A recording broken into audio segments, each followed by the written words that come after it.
watch news from Southeast last night? I don't seem to get around to watching anything.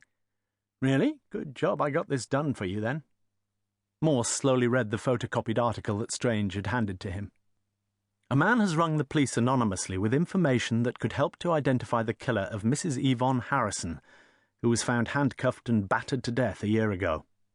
No clear motive has ever been established for the murder of the 48-year-old nurse, who was alone in her home in the Oxfordshire village of Lower Swinstead when her killer broke in through a ground-floor window. Detective Chief Superintendent Strange of Thames Valley CID said that a man had rung twice. We're very anxious to hear from this caller again as soon as possible. We believe that he can give us more information to substantially further our inquiries into this brutal murder. At the time of the murder, Mrs. Harrison's husband, Frank, was in London, where he works for the Swiss Helvetia Bank. Their son Simon works at the Daedalus Press in Oxford. Their daughter Sarah is a junior consultant in the Diabetes Centre at the Radcliffe Infirmary in Oxford. Morse handed back the photocopied article. No, keep it, Morse. I've got the original. Very kind of you, sir, but it interested you, perhaps?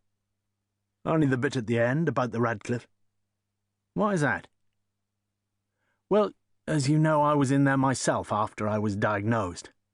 Christ, you make it sound as if you're the only one who's ever been bloody diagnosed. Morse held his peace, for his memory needed no jogging. Strange himself had been a patient in the selfsame Radcliffe Infirmary a year or so before his own hospitalisation. You know why I brought that cutting, Morse? No, to be honest with you, I don't much care. I'm on furlough, you know that. I need to have a quiet little rest cure and try to forget the great big world out there. Some of us can't forget it, though, can we? Strange spoke the words very softly, and Morse got to his feet and turned off the CD player. Not one of your greatest triumphs, that case, was it? One of the very few, Morse, I got no bloody where with. What's all this got to do with me? Strange further expanded his gargantuan girth as he further expanded. I thought, with a wife, I thought it'd help to stay in the force another year, but... Morse nodded sympathetically.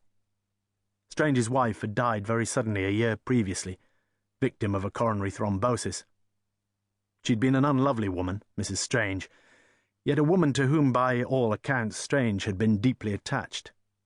Friends had agreed that the widower would have been wholly lost on his own had he jacked things in, as he'd intended the previous September, and in the end he'd been persuaded to continue for a further year. I want the case reopened. It worries me, you see. We should have got further than we did. I'd like you to look at the case again. If anyone can crack it, you can. Know why? Because you're just plain bloody lucky, Morse, that's why. Lucky? As he looked back over his own life and career, Morse had never considered his own lot a particularly lucky one. Not at least in what folk referred to as the affairs of the heart. Strange may have had a point, though, for without doubt his record with the Thames Valley CID was the envy of most of his colleagues. His success rate, the result, as Morse analysed the matter, of all sorts of factors, a curious combination of hard thinking, hard drinking, the two for Morse being synonymous, hard work, usually undertaken by Sergeant Lewis, and yes, a sprinkling here and there of good fortune. Lucky, then? Well, a bit. The Chief Constable wouldn't look at any new investigation. Not unless we had some new evidence. Which in our case, as the poet said, we've not got. This fellow that rang twice, he knows something, I'm sure of it. Morse shook his head. 2 anonymous phone calls?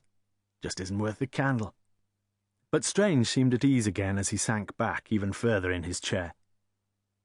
The case wouldn't be worth reopening unless... Strange paused for effect, his voice now affable and bland. Unless our caller, identity cloaked in anonymity, Morse, had presented us with some new evidence? The armchair creaked as Strange leaned forward once more, holding out his empty tumbler. Lovely. After refilling the glasses, Morse asked the obvious question. Tell me this, sir.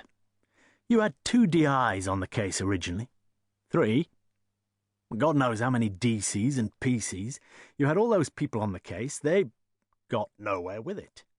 Strange waggled his tumbler in front of him.